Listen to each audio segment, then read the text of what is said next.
Hello and welcome to White Label Advice. My name is Brooke McNeely. I am here today with our guest. We have our solution specialist, Zan Jones, Hi, guys. and then our other amazing guest who is joining us from California. We have Sergio Cruz, and welcome, Sergio. Hey, what's up, guys? Yay! Hit the right button. That's exciting. So, Sergio, tell us a little bit about yourself. Zan, we've had Zan on here before, so we already know all about Zan. So, Boring. Sergio, why don't you tell us about it? What do you do here at WhyteSpyder? What I do here at WhyteSpyder is I just try and help vendors as much as possible to navigate the Walmart space. I know it can be a little bit tricky to sort of get your footing and to try and get everything humming along, but that's where we come in, where a lot of us are Walmart ex-merchants, and so we understand the Walmart systems, and basically we want to be holding your hand through the process of basically seeing a whole new business grow on Walmart.com. All right, that's amazing. You're here to help. That's amazing. You know, you're like a Hallmark commercial. Yeah, that's great. So we wanted to talk to you about and kind of start picking your brain with your expertise in all things Walmart. Oh, one thing I wanted to talk about is maybe your past experience with Walmart. I know that you were one of the people that worked at Walmart before, correct? Yeah, so right out of college, I got hired by Jet.com, and then Jet.com, right after that hiring, got acquired by Walmart.com.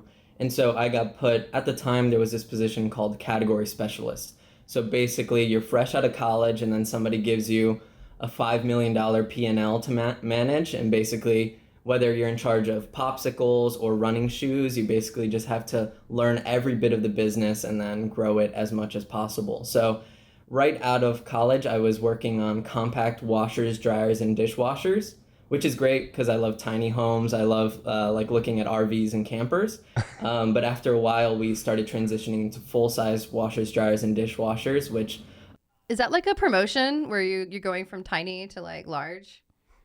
I'm not sure if it was much of a promotion. It was a lot more work, but I really enjoyed it. You got to learn like so much about how people are like packing this, unit that's going to be an appliance in their home. They're packing it in a box like yay big. So it's really interesting to see how creative people can get. And then also they're shipping it across the country without any nicks or scratches or damage at all. And you're just sort of in awe at how people are able to do this at scale.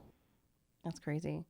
So Zan, how are you, Zan? You've been really quiet this. I was just thinking about, like, Sergio, did you ever do any research on, like, because I went down that wormhole one time of van conversions or like building out an RV. Did you ever go down that wormhole of looking into that and how people were doing that?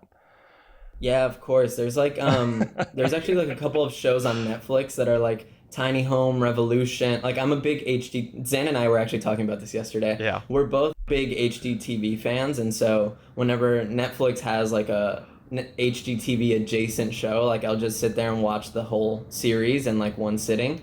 But there's one called like Tiny Home Revolution or something, and they are so creative. Like they have like this like closet that comes out of the ground and also functions as like a working desk. It is pretty remarkable. Yeah, that's that. I was quiet. My head was going to all the, like, I was just thinking of how you would use these appliances or how you could frame them up to be, like Sergio said, it could be a washroom, but it's also an office with a desk on top. That's kind of where my mind was going. That's crazy. Yeah. Yeah. Yeah. I mean, the biggest issue with those units, and this is something I wanted to innovate on, is the biggest issue is doors. And so if you're opening the door to a washing machine or even a top loader, that's taking up X amount of space. And my innovation was going to be sort of like a shutter open, so like blinds, and then you can just pull the top off. There you go.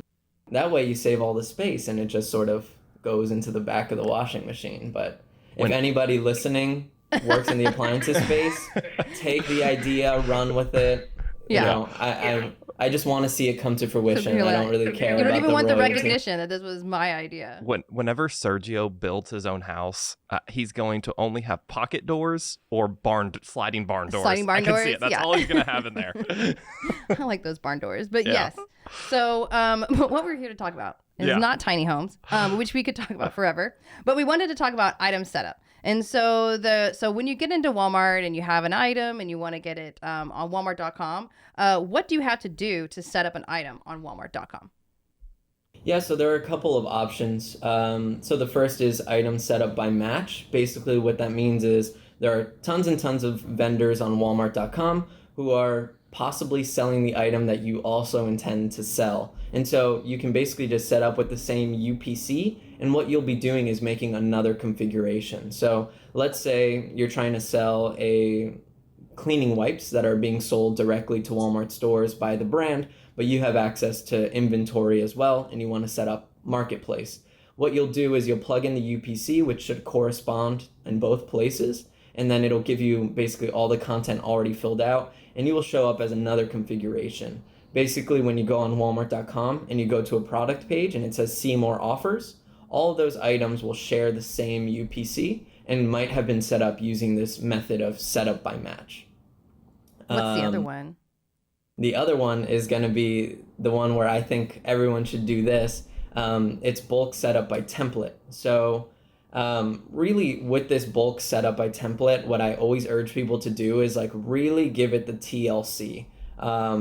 Basically, it's going to be this spreadsheet that is massive and it's macro enabled. It's very high tech, where you're going to plug in all sorts of information from basic things like the brand and the title. You're going to go all the way down to the product shipping dimensions. Something that you may not think is relevant in the present moment, but the more you fill out these attributes, the more that information you give about your product, the better suited you're going to be in the long run once you set these items up. So I'm getting ahead of myself here, but basically you'll put in all your product information into this bulk item setup spreadsheet.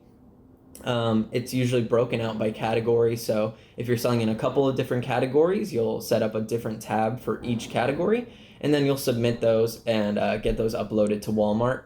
Depending on what category you're selling in, there might be a hazmat review or just a compliance review to make sure that you're not selling anything dangerous or flammable or explosive. So then if that all goes well and you get approved, then your items will be set up on Walmart and will be assigned an item ID. Can you think of any examples of items or categories that have really unique requirements, like you said biohazard, or like I'm thinking of aerosols, like those are explosive. Is there anything else that just sticks out in your mind that was super unique and required you guys to kind of dive in and check things out further? Anytime that you're dealing with sort of like powered equipment, so if you're dealing with items that are like rechargeable or have like a lithium ion battery, that is something that you just have to pull up like all of the safety data sheets. You have to upload those, make them publicly available, so the Walmart team can basically go through the safety data sheet from your manufacturer, right? Compare it to the item that you're setting up, make sure it's the same item, and then make sure that everything is up to code. So there's some items that it will take, maybe a couple weeks of back and forth, making sure that everything is in the right place and that all the proper documentation has been filed on behalf of that item. But anytime you have something rechargeable, that is just like, it's going to be a much longer process. Right. Whereas if you're selling like pool noodles, aside from being cumbersome in size and being, weird dimensions, it's usually, pretty open and shut when it comes to getting it set up on Walmart. Yeah. Yep. So these spreadsheets, I have seen the spreadsheet that you have to fill out for item setup, and it is really overwhelming to look at. Is it complicated, or is it just overwhelming because of its size? I think it's more overwhelming than it is complicated. And another word I'll put out there is it's a little bit tedious. It may seem that way just because there may be attributes that you've never really had to think about before. You may have to, if you're selling monitors for computers and it says like age group, you might say like, I've never even thought about what age group, or it might give you gender, or it might give you appropriate uses. And so these are things that you maybe haven't thought about before or haven't had to fill out in any e-commerce marketplace or for brick and mortar distribution. And so all of a sudden you're being sort of thrust into making all these decisions. You don't know what is valuable, what's not. And so what a lot of people do is they'll just skip it. They'll say, I haven't had to fill this out on other retailers. I have, my product isn't even gendered. It is unisex, so I'm not even going to fill it out. But then that leaves a lot of gaps in terms of attribution for Walmart. Yeah, that was gonna be my next question. Like, what happens if you don't fill it out? Like, because if it doesn't apply and you leave it blank, what happens? Yeah, so I think it's important to think about it from the user perspective or the shopper perspective in this case. So if you're going on Walmart.com and you're looking for diapers and you're a brand loyalist and you want diapers from a specific brand, right? You'll want to go in and filter by brand, or if you are on a budget, you'll filter by price, or if there's a particular feature that you like about the diaper that you use with your child, you may want to sort by that feature as well. The way that those features and filters get made is through the back end. It's through filling out this sheet as accurately as possible. And so if you don't fill out brand as your brand for your diapers, then when somebody goes looking for diapers and they sort by your brand, they won't be able to find your product, because in the Walmart system, this is a brandless item. And although it might be in the title, when you want to filter by it, it won't get included in that filter. Sergio, I actually have a really unique example of something where they couldn't even get to that point. It was very unique, and I think that's what you guys see a lot of. Is there's sometimes a lot of outliers in which that's where you guys are great. You can come in and say, okay, this is what you need to do. And so this specific brand, they couldn't even get to the item setup phase because they actually had to have a third party audit of their co-pack facility that was proving their shipping method for cold shipments. So that was something that we were able to help them out with rather quickly. They were just kind of stuck in the water and not sure why things weren't going through, and very unique case, but we were able to kind of guide them down that path pretty quickly. So yeah, that was another one of my questions is, since it is time consuming and tedious, and if you skip something or do something, wrong, then you kind of get stuck in this like cycle, or it's going to affect you when you get online. Are there third parties out there that can help you, and the people that their expertise is in the Walmart space? Yeah, I can't think of any. I'm kidding. That's what I. That's a lot of my life is. Working and trying to demystify this process as much as possible.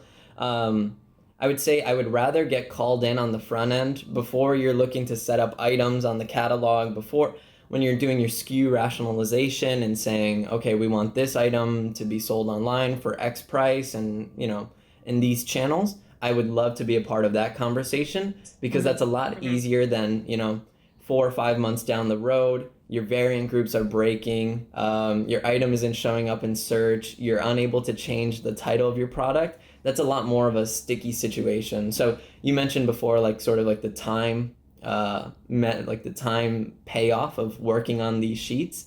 I'd love to work on both sides, but I really would prefer to work on the item setup side, just because you're able to put in that investment time-wise so that you don't have those problems in the future that can really exponentially take up your time and become real time sucks down the road.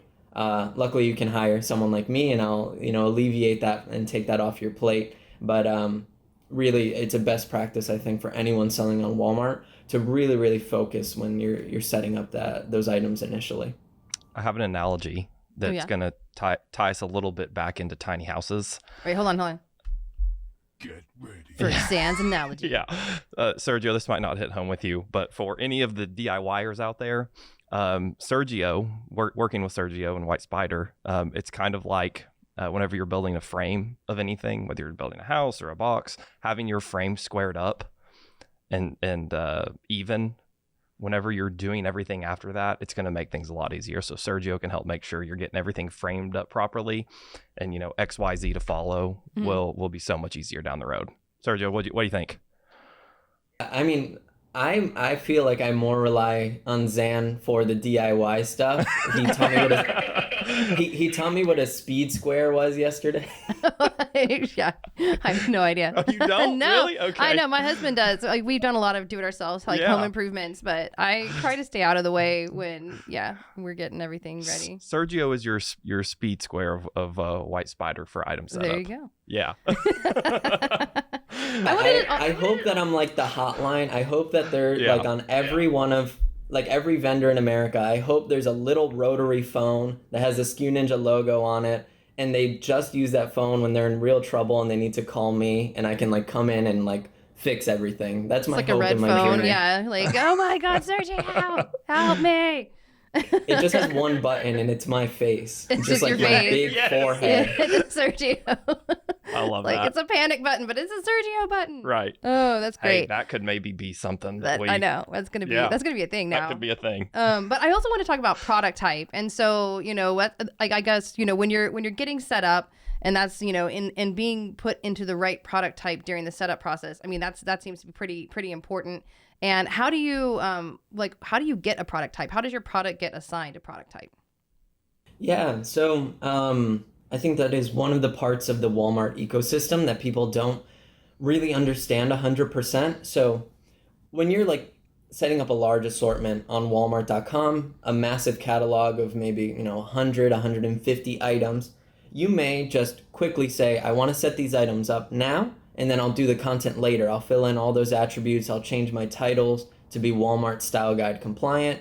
Some people are rushing to sort of set up the items, and for good reason. If you're having POs be set up by Walmart, or if you're working with a merchant, they may say, hey, we want these items set up by X date on the calendar, right? And so you may, instead of putting in your full title, you may just put in the quick SKU name of the product. So just like a shorthand of your brand, a shorthand of the product, and then like a shorthand of what version it is, right? One of the issues is that Walmart really uses that title to categorize your item inside of the Walmart ecosystem. So if you're selling coffee mugs and you don't have coffee mugs inside of your title somewhere, or hot beverage or tea mugs or something like that, Walmart will not know what you're selling. And so let's say you're selling coffee mugs, but the name of your product is like Arctic polar mugs or something like that. It may see the word Arctic and then put you into snow accessories and snow goods, just because it's trying to make the most educated guess possible. And so it's hard to change that product type without either merchant help or through a ticket with Walmart support. And so if you don't set up that item initially with the correct title, then you're setting up work for yourself down the line. And I can speak. I have seen Sergio and his team work on that specific opportunity, and it has a compounding effect down the road for that product listing that is just phenomenal. Mm-hmm. A lot of the and I think we'll talk more about this later, but a lot of brands, they just kind of copy paste from one e-commerce site to the other, and Sergio and his team can really help guide why that is not the best idea. And product type is definitely one of those kind of underlying issues that they just knock it out of the park. Mm-hmm. All right, that's good. And so here's my last question, Sergio. Why should people use you with your expertise in Walmart setup? Why should people use an expert, that is specializes in a certain retailer, instead of using like somebody broader that can do everything? Yeah, I think Zan alluded to this, but Walmart is such a specific system. It has so many rules and quirks and things that you haven't even thought about when selling your product before. My whole career, I've been learning those quirks and basically all those tips and tricks to make every single process a little bit more efficient, a little bit quicker. The benefit of working with us is not only do you get that sort of expertise on your side, you get somebody, plugging in the numbers for you and getting everything filled out correctly. You also get somebody who's really excited to educate you on why things are being done a certain way. You may be confused why your item is a certain product type, but us having worked in the Walmart system for so long, we have experience with so many different categories. We'll know, the proper place to place your item so that it will have the most opportunities to succeed on Walmart. So, I would also say that I'm a pretty fun guy. So if you are tired of working with boring third parties, I think we like to really have some fun with it and make sure that you're clued into every part of the process. And if you're lucky enough, you might hear some stand-up potentially down the road. That's right. Yeah. Who knows? Who knows? Like, yay, We'll see. That's awesome. All right. Well, thank you guys for being here. And Thank you. yeah, this wraps up this episode of Whyte Label Advice. Thank you. Bye-bye. ready.